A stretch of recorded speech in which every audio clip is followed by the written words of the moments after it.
4-0 so far, and our point guard, Colby Daniels, live inside the arena. A little more than an hour and a half to tip off Colby.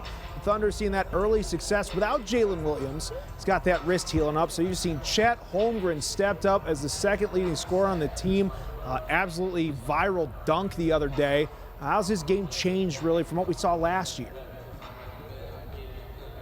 Yeah, Adam, it's a big loss. I mean, Chet has been exceptional early this season. I think he's playing with a next level of aggressiveness from what we saw a year ago. It's hard for a guy like that that's that talented to take steps in the right direction, but 23 points, 10 rebounds so far to start this season. He's shooting 42% from three, so he's really helping space the floor offensively. He had 4 blocks last night in Dallas. Obviously, his length always impacts the other team's offense, so it's a hole that will be missed for sure, but he only played 32 games in the regular season a year ago. He was out for a long time, and this team had to figure out ways around Chet Holmgren being in the lineup, and for that matter, Isaiah Hartenstein, right? They played without a true center for a good portion of the season, so even though you would love to have Chet in the rotation tonight, not having him, I think they'll be okay. The depth and obviously versatility of this roster ultimately will pay off. Yeah, you talk about Chet being a focal point now. You've got Wallace and Mitchell, both guys that are turning into guys you can just see with a bigger role here. Chet's listed out tonight. Is it one of those guys that's got to step up to help fill up some of those numbers, or is that going to have to come from elsewhere?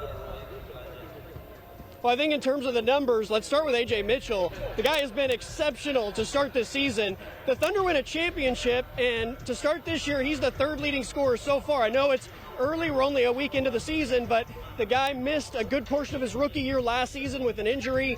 He was able to help this team in the playoff run off the bench at times, but, I mean, he is now a big-time rotational piece for this next edition of the Thunder. I don't think anybody thought that A.J. Mitchell was going to be a pivotal piece for Oklahoma City, but they clearly trust him. I think it speaks to the egoless group that they have on this roster, that they can allow a guy to come in and take shots like A.J. Mitchell and just find his role to help this team win.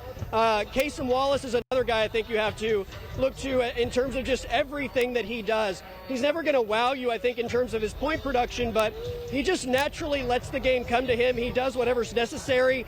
If he needs to defend the top offensive player, he's able to do that.